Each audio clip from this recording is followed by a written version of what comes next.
The House panel investigating the January 6th insurrection is hours away from a crucial vote that could escalate the probe. The Select Committee will decide whether or not to recommend former Trump advisor Steve Bannon be held in criminal contempt of Congress. Bannon has so far defied his subpoena orders. Meanwhile, Mr. Trump is fighting to block this investigation. A lawsuit filed yesterday against the House Committee and National Archives argues executive privilege protects the White House records in question. But President Biden has already permitted the release of documents related to the deadly attack on the Capitol. CBS News congressional correspondent Nikole Killion is following the latest from Capitol Hill and joins me now. Hi, Nikole. So what is Bannon's argument, or rather his lawyer's argument, for defying the subpoena? And how is the current White House counsel responding? Well, basically, Steve Bannon's attorney argued last week initially to the committee when those documents and depositions were due is that, until the committee reaches an agreement with the former president over the extent and scope of executive privilege, then his client, in this case Steve Bannon, would not be producing any documents or testimony. But, we saw the White House pour cold water over that argument. There was a deputy White House counsel which issued a letter basically saying that that's not applicable since Steve Bannon hasn't worked in the White House since the end of 2019, and furthermore saying that an assertion of executive privilege is not justified for the committee's request. Now, in terms of tonight's contempt vote that's expected to take place, Bannon's attorney did follow up with the committee saying, look, in light of former President Trump's lawsuit that he just filed earlier this week, we believe you should put off your proceedings today, at least for a week. But the committee replying today saying that that's not going to work either because,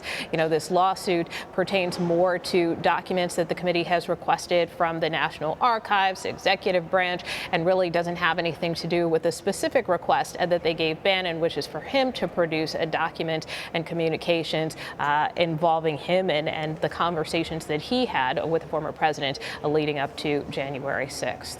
So, Nikole, how does criminal contempt of Congress work? What is Bannon potentially facing here?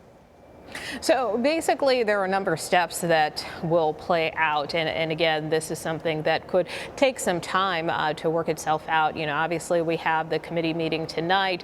They're going to hold this business meeting where they're going to vote on what's called a contempt report, outlining kind of their reasons for wanting to hold him in a criminal contempt of Congress. And so we do expect that that measure will likely clear out of the committee. Then it will be referred to the full House of Representatives for a vote. It's unclear exactly how soon that could happen potentially this week, but that would be the next step. And then if the House were to approve that, then it would be referred to a U.S. attorney, to the Justice Department, which would ultimately have to make the call on whether it's going to step in.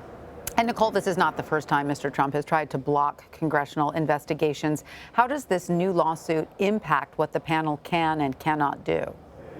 Well, for now, the committee is proceeding, and they are not letting this stop their work at hand. In fact, the chair, Benny Thompson, and ranking chair Liz Cheney issued a pretty strongly worded statement yesterday in response to the former president's lawsuit, saying that, they believe that his objective is to try to stop the committee, and that, in their view, executive privilege is not absolute, and that they are going to continue to, fight any challenges by the former president. And they also say that they believe that precedent and law are on their side here, that there's been a long history of the White House accommodating these types of congressional requests. So the committee is proceeding. And just in talking to committee members in general, whether it's the situation involving Steve Bannon or potentially others, even if some of these subpoena orders are defied, many committee members feel that this is not going to impede their work going forward, that, there are some witnesses who are cooperating,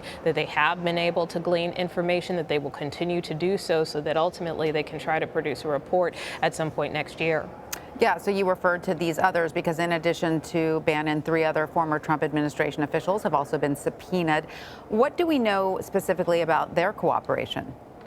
So the other individuals, or kind of the higher level individuals that have been subpoenaed from the former White House, include former White House Chief of Staff Mark Meadows, Dan Scavino, who handled a lot of the former president's digital communications, and then you also have Kash Patel, who is a former defense official and was in the former president's circle. So from that standpoint, what we understand from the committee is that some of them are engaging with the committee, and so because of that, some of them were actually supposed to be deposed last week, but those depositions have since been postponed. We haven't been told as of yet how soon those could resume. In the case of Dan Scavino, the committee at one point had a little difficulty serving him, so that was the reason for his deposition getting delayed. But look, it still remains to be seen in terms of all of these officials and their attorneys. Some of them, again, appear to be trying to cooperate with the committee, but we don't know the extent of that cooperation or how long it will last. All right. Well, Nikole Killion on Capitol Hill, thank you. You bet.